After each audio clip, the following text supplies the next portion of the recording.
한 작품 내에서 처음부터 끝까지 성격이 변하지 않는 인물을 평면적 인물이라고 합니다. 그와 다르게 어떤 사건을 계기로 성격이 변하거나 혹은 다면적인 인물을 입체적 인물이라고 합니다.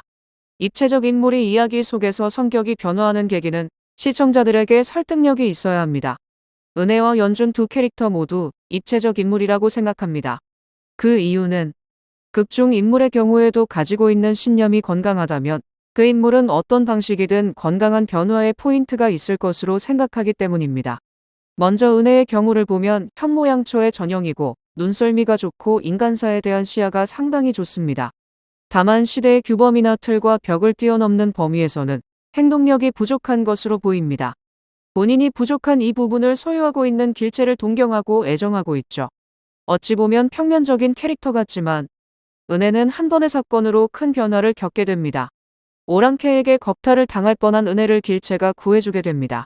길체의 생명력, 강단, 행동력에 감화된 은혜는 이후 본인 이름의 첫 글자, 은혜를 갚으려고 무엇이든 하려는 마음과 행동을 보여줍니다.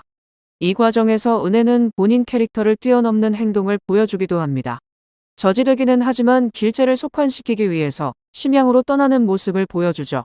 장현이 즉 싸움과 전투에서 있어 비현실적인 설정인 만큼 연준의 지조와 절개도 비현실적일 만큼 고든 것으로 묘사됩니다.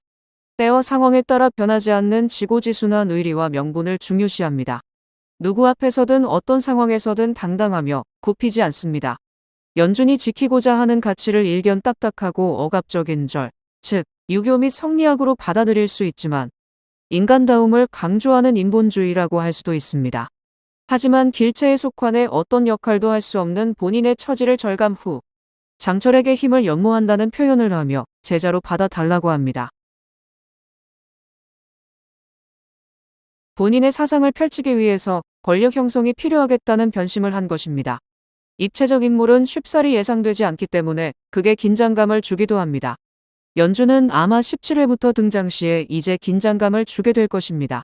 죽기 전 순약 도령에게도 들키고 혼례 전 길체의 마음을 흔든 것은 완벽하지 않은 인간의 미숙함을 보여주는 일화 정도로 본다면 연준을 찌질하거나 몹쓸 인간으로 볼 필요는 없었습니다.